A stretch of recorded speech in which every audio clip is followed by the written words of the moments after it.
So 10.4 is about slope and rates of change. So slope can be seen from a graph, it can be seen from an equation, from points, from tables, and so we'll just start with what it is visually. So if I have an x and y coordinate,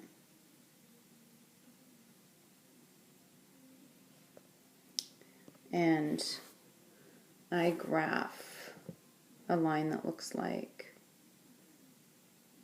this, and then I graph a line that maybe looks like this.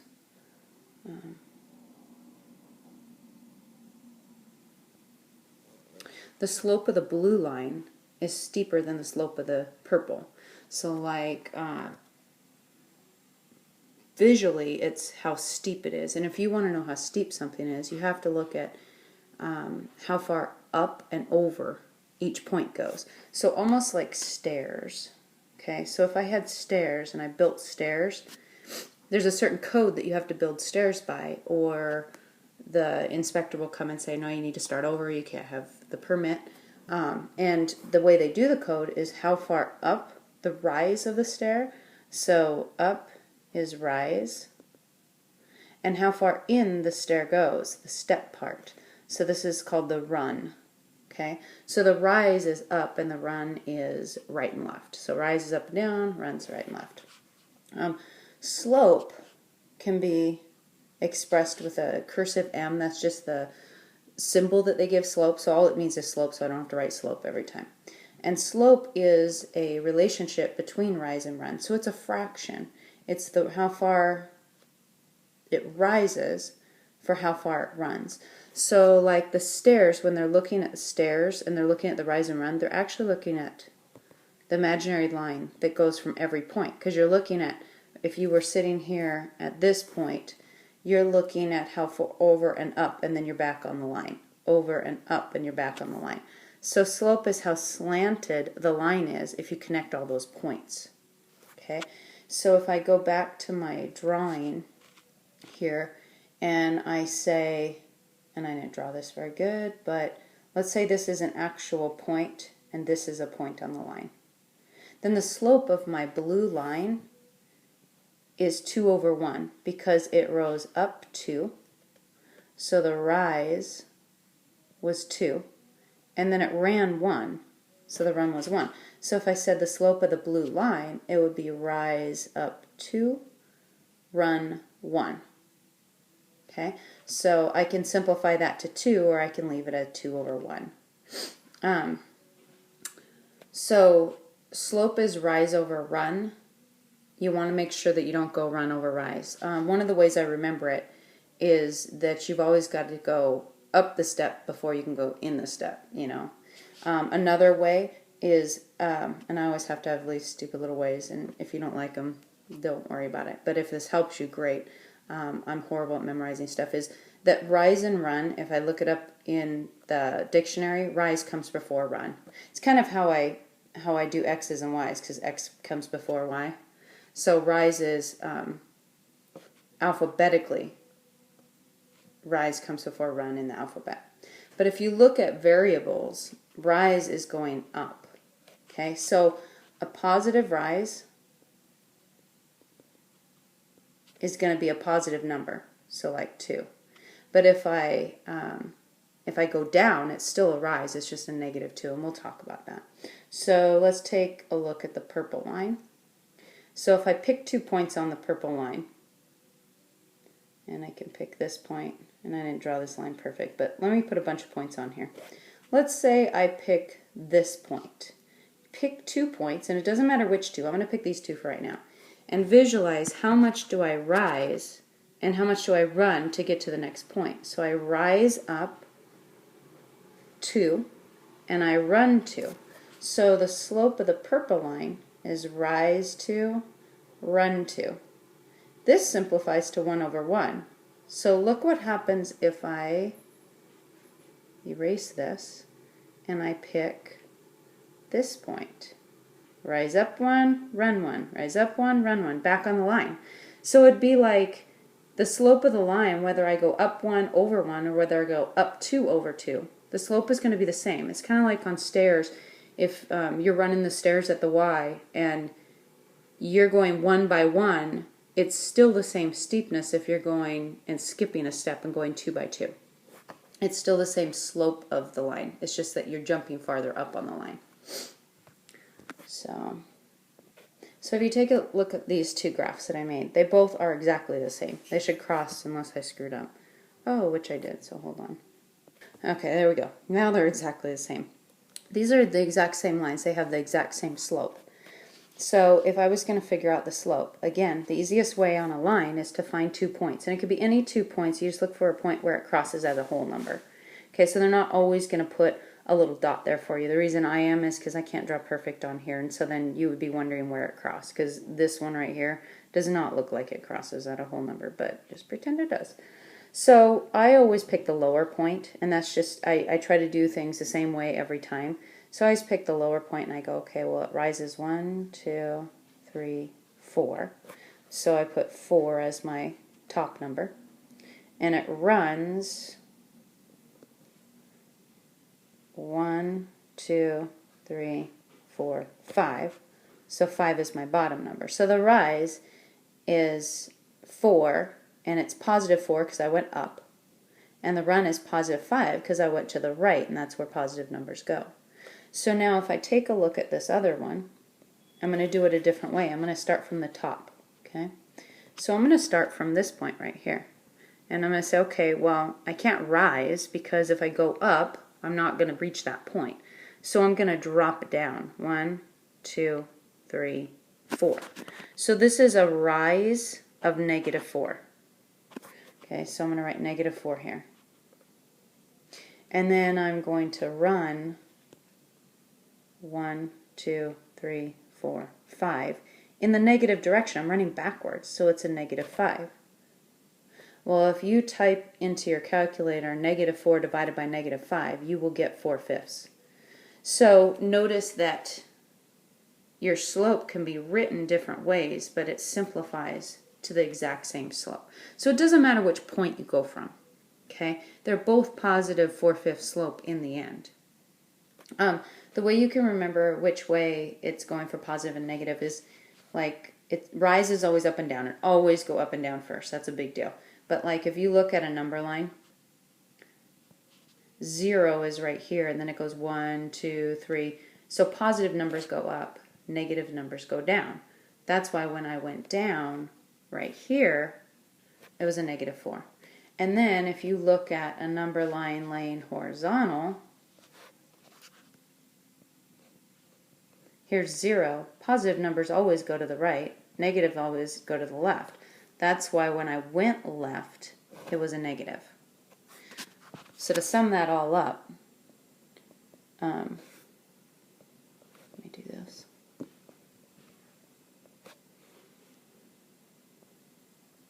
Slope is a fraction, rise over run. The rise, if you go up, it's a positive number. If you go down, it's a negative number. And run, if you go right, it's a positive number. If you go left, it's a negative number. But again, I don't want you memorizing things, but that just kind of sums it up to try to get it into your brain. So if I have a graph and I pick a point on it, and I want to make a line with a slope of 7. What is 7 in a fraction? Because slope is always a fraction. So 7 in a fraction is 7 over 1. So if I was given this point that's 2, 1, and they asked me to make another point with the slope of 7, I would go up 7, 1, 2, 3, 4, 5, 6, 7, and I would run right 1. So then, let me get rid of that. I could connect these. Oh, that was bad. And this line has a slope of 7, so you can see how steep it is. if I ask you to take that same point, which is 2, 1, and give me a slope of maybe 2/3, then that would be rise up to run 3. Rise up to run 3. And I can keep making points if I want to. If I don't think that I have enough points, I can keep making points. And if I want to go the other way, what's opposite of rise up to run 3? Down 2, back 3. Down 2, back 3. And so you can see that this line is shallower. So a shallower number in slope gives you a shallower line. A bigger number in slope gives you a steeper line. Okay, so all the lines that we've done here are positive. So next we'll do a negative. So let's take a look at a negative slope. So if I said you had a slope of negative 4/3, okay, and I wanted you to draw me a line that went through the point, let's go -1, 2. So remember, this is an x and this is a y. So I'm going to go put the point first. So the slope is kind of like a GPS. It tells you where to go after you have a point. So you got to put the point first. So I'm going to go back 1 and up 2. And I'm going to graph that point. And then from that point, my slope's going to tell me what to do. Now the negative's sitting out here. Remember what we talked about negatives? They can go anywhere you want them. So you just can't make both numbers negative. You're either going to have to think of this as -4/3 or +4/-3. It doesn't matter. It just kind of like, if you don't have enough room on the graph, if your point keeps going up and you don't have any more room, then change the negative. So for instance, if I wanted to go up 4 and over 3, so I go 1, 2, 3, 4, 1, 2, 3, and I don't have enough room, but it would be right in there. I can't put it on there. So because I can't get it on there, I'm going to go ahead and change the negative to the 4, and that means I'm going to go down 4, down because it's a -4, and then forward 3 because it's a +3. 1, 2, 3. Okay, so I'm not going to leave this in my graph because this is not part of the graph. That's just how I get there. If I want another point, 1, 2, 3, 4, 1, 2, 3, here's another one. You should always have 3 points.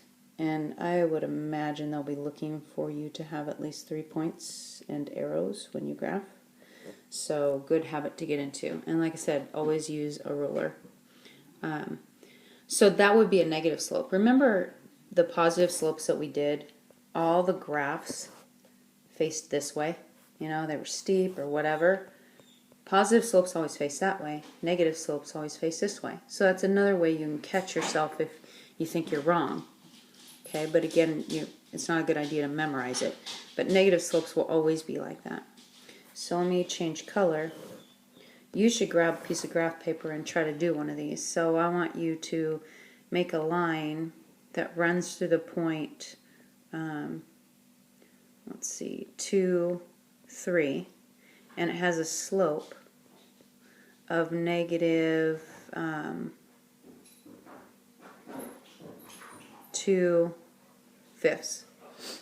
So pause this, graph your own, and then come back. So 2, 3 would be 1, 2, 1, 2, 3. 2, 3 would be right here. And remember, you got to have the point before you can. The GPS tells you where to go. You got to be somewhere. So it's there. My GPS is telling me drop 2 and run to the right 5. So I'm going to drop 2 and run 5. Dot. Drop 2, run 5. Dot. So once you get those and have a ruler, which I can't put on here, then that's what you'll have. So that's a slope of -2/5 running through the point of 2/3 or 2, 3. So they'll ask you. I kind of covered a lot right there. They'll ask you what the slope is from the graph, and you have to count it. They'll ask you draw a line with the given slope and a point. So you have to do that as well. So I've covered positive slope and negative slope. And last chapter they talked about equations like y = 2. So what did a line that y = 2 look like? If you remember what it looks like, you could draw it on here. If you don't, remember you can always make an x and y table. That means no matter what x is, y is always going to be 2. Okay, so I'm going to graph that. My dog's whistling. 0 and y is 2. 1 and y is 2. Okay, so I'm going to put some more points on here. So this made a horizontal line, if you remember from last section. Good review. If I asked you what the slope of that line is, remember that slope is rise over run. If you just keep saying it or if you write it every time, that's going to get it into your memory too. The more you force yourself to show work and write stuff, the better you're going to be for the final. So if I pick a point on the line, any point, so it's not going to matter what point I pick. Remember, there's millions of points on the line, so I'm just going to pick this one. How far up did I rise to get to another point? Maybe I'll pick this one or maybe this one. It doesn't even matter. Okay, I can pick the one right next to it. So how far do I rise? 0. How far do I run? Well, if I'm talking about this point, I only ran once. So 0 over 1 is 0. If I'm talking about this point, I rose 0, but I ran 3. What's 0 over 3? 0. So it doesn't matter. So all horizontal lines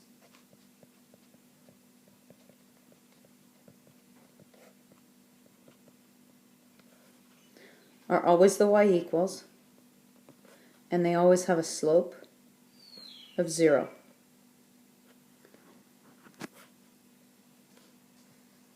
And then we have vertical lines.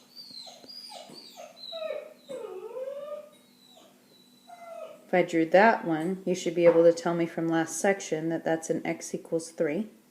If you can't, then you need to go back and practice. Okay? And then if I pick some points on this line, I'm going to pick these two. Slope is rise over run, so maybe I'll pick this point and I'll say how far did I rise? I rose 3, but I ran 0. Try and punch that into your calculator. Do 3 divided by 0. Your calculator is going to tell you error, or it might tell you undefined. Because a horizontal or a vertical line doesn't have slope.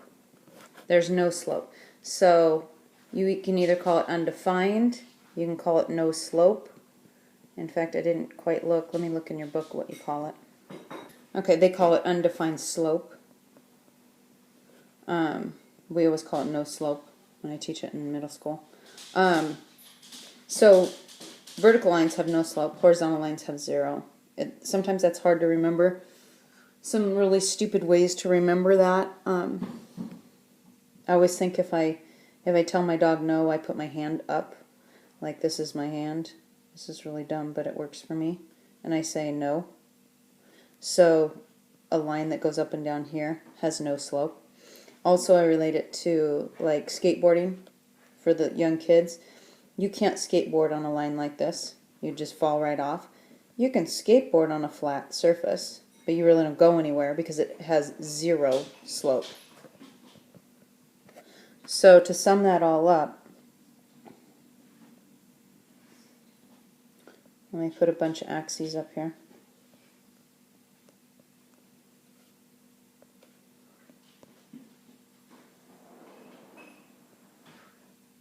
There's 0 slope.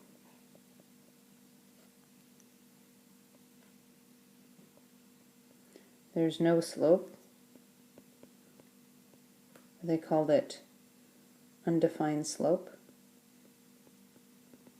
I always used to say if 0's under the line, it's undefined because it has that word under in it. So, you know, the slope was like 3 over 0. So if 0's under the line, it's undefined. And then we've talked about positive slopes going this way and negative slopes going this way.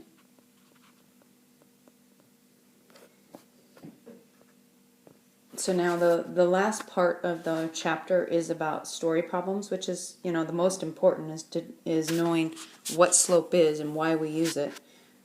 Just like we talked about x and y intercepts. So let's say, I always use this one.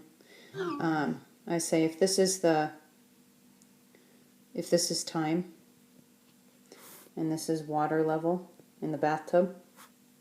You could graph that by saying, okay, well, you fill up the tub, fill up the tub, fill up the tub, and then you turn it off, you sit in the tub for a while, and then you drain the tub. Okay, so you can see that it's a positive slope as the tub's filling up, zero slope as you're sitting there, and negative slope as the tub is draining. So if I look back at that and I say, explain what happened in the tub if this is what it looked like.